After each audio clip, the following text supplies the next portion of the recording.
Good morning children. नमस्कार parents. अब हमारा जो सेशन है वो है हिंदी व्याकरण का।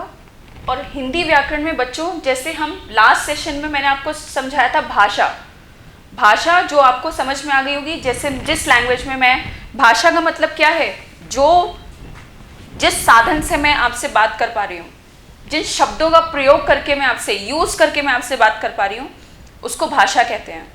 और दूसरी बात मैंने आपको सिखाया था, भाषा के दो रूप होते हैं, मौखिक, लिखित। वो भी आपको समझ में आ गया। जो अभी हम बात कर रहे हैं वो मौखिक है, और जो ये मैंने किया है, लिखा है आपके लिए, ये लिखित है। तो ठीक है, यहाँ तक आपको समझ में आ गया होगा। और इसमें मैंने आपको एक जनरल नॉलेज की बातें बताई थी। पहला कि हिंदी हमारी राष्ट्रभाषा है, और दूसरा क्या कि 14 सितंबर को या 14 सितंबर को हमारा हिंदी दिवस मनाया जाता है। और आज हम इसमें से एक बहुत छोटा सा पार्ट आगे करेंगे, उसका नाम जैसे आप पढ़ सकते हैं लिपि। अब लिपि क्या चीज़ होती है बच्चों, पहले मैं आपको इसकी डेफिनेशन पढ़ के सुनाती हूँ। हर भाषा को लिखने का तरीका अलग है। भाषा को लिखने के ढंग या विधि को उस भाषा की लिपि कहते हैं। अब देखो, जैसे इंग्लिश को हम किसी और फॉर्म में लिखते हैं। अब मैं फॉर से किसी का भी नाम लिखूंगी। मैंने लिखा सोनू, और मैंने इसको हिंदी में लिखा सोनू।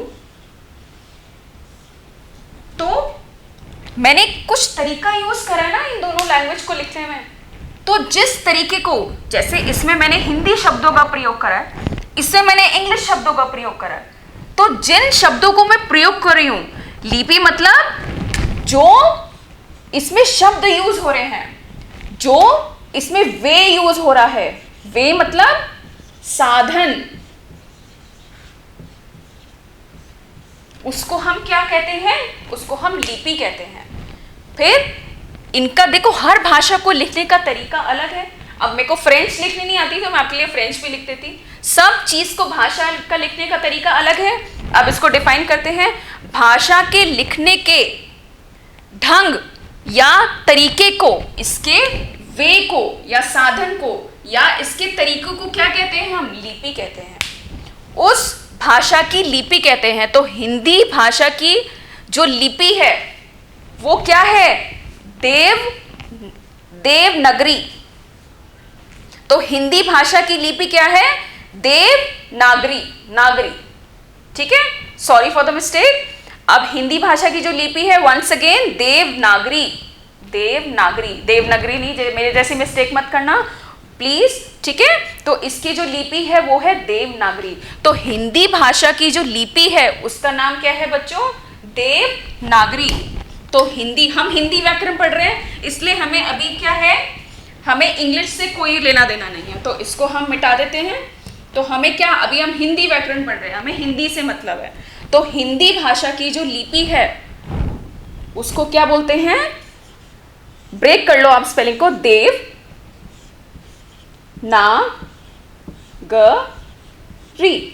देवनागरी। ठीक है। तो आज आपने क्या सीखी, भाषा का ही एक और स्टेप लिखा कि भाषा के जिस वे में हम भाषा को लिखते हैं उसको लिपि कहते हैं, और हिंदी भाषा की जो लिपि है उसे बोलते हैं हम देवनागरी। तो हिंदी भाषा की क्या लिपि है बच्चों, देवनागरी।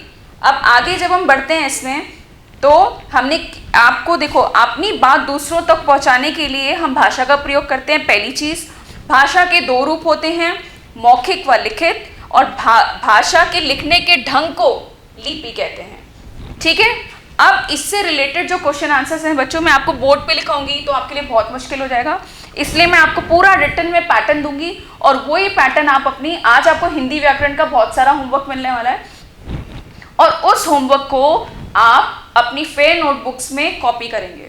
तो आज जो आपका होमवर्क है वो पहला मैंने आपको दिया था हिंदी लिटरेचर का, और जो हिंदी व्याकरण का जो आपका काम है वो अलग है, और हिंदी लिटरेचर की बच्चों कॉपी अलग बनेगी, और हिंदी आपकी लैंग्वेज की कॉपी अलग बनेगी। तो आज मैं आपको बहुत सारा इसकी भाषा की परिभाषा, भाषा के रूप, और भाषा से रिलेटेड एक्सरसाइज, और लिपि क्या होती है, सबकी मैं आपको रिटन वर्क भेजूंगी, और सारा आपका वो फेयर नोटबुक्स में हो जाना चाहिए। ठीक है, तो बहुत धीरे धीरे हम आगे बढ़ रहे हैं। आपने जैसे देखा होगा मैं बिल्कुल हरी नहीं कर रही हूँ, तो यहाँ पे हमारा भाषा जो है वो खत्म हो जाता है, भाषा में ज़्यादा कुछ नहीं है। फिर हम नेक्स्ट चैप्टर पे आएंगे, पार्ट 2 पे, जिसका नाम है वर्ण, वो हम नेक्स्ट सेशन में डिस्कस करेंगे। तो आज के लिए बस इतना ही बच्चों, अपना ध्यान रखिएगा ज़रूर और पढ़िएगा भी ज़रूर। Thank you.